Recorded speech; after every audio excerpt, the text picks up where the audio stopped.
नमस्कार जय जगन्नाथ। आज हेउची मार्च मास 13 तारीख शुक्रवार। चलंतु जानी नबा आज दिनर केतोटी गुरुत्वपूर्ण टॉप न्यूज अपडेट। प्रथम अपडेट ओडिशा रे गैस सिलिंडर को नहीं सरकार को बड़ घोषणा। ओडिशा रे रंधन गैस एलपीजी संकट को नहीं चलीथिबा चर्चा मध्यरे राज्य सरकार एक बड़ आश्वस्ति प्रदान करिसंती। विशेष करी पश्चिम एशिया रे युद्ध परिस्थिति जगु गैस अभाव हेबा नहीं जेउ गुजब सृष्टि होइथिला ताहाकु नहीं मुख्य शासन सचिव अनु गर्ग गुरुत्वपूर्ण सूचना देइछंती। से कहिछंती जे ओडिशा रे रंधन गैस रो संकट नाही, राज्य रे रंधन गैस रो कौनसी अभाव नाही एवं जनसाधारण एथिपाई चिंतित हेबार आवश्यकता नाही बोली मुख्य शासन सचिव अनु गर्ग स्पष्ट करिसंती। रंधन गैस एवं विभिन्न तैल कंपनी रो कर्तृपक्षक सह एक उच्चस्तरीय बैठक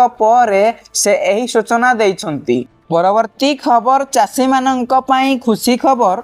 मंगलवार दिन पीएम किसान रो 22तम किस्तीर तारीख घोषणा करा जायछि। प्रधानमंत्री नरेंद्र मोदी मार्च 13 तारीख रे गौहाटी गस्त समय रे पीएम किसान रो 22तम किस्ती टंका जारी करिवे।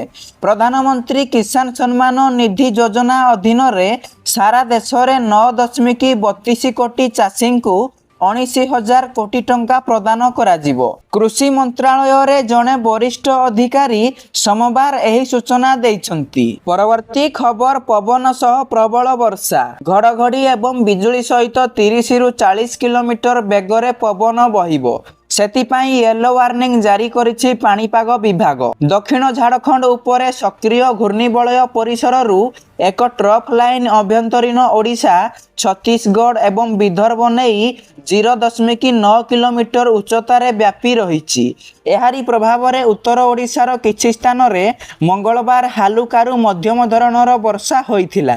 बुधवार मध्य उत्तर ओडिशार मयूरभंज, केन्दुझर, बालेश्वर एवं भद्रक रे हालुकारु मध्यम धरणर वर्षा नहीं पूर्वानुमान करा जायछि। वर्षा घड़घड़ी बिजुली सहित 30 रु 40 किलोमीटर बेगरे पवन बहिबार संभावना थिबारु येलो वार्निंग जारी करिछि आंचलिक पाणीपाग विज्ञान केन्द्र। परवर्ती खबर ओडिशा रे गैस सह बढ़िला इंडक्शन चूल्हार दर। मध्य प्राच्य रे चलीथिबा उत्तेजना एवं इस्राएल एवं अमेरिका सहित ईरान रो युद्ध भारतर शक्ति क्षेत्र को प्रभावित करने आरंभ करिछि।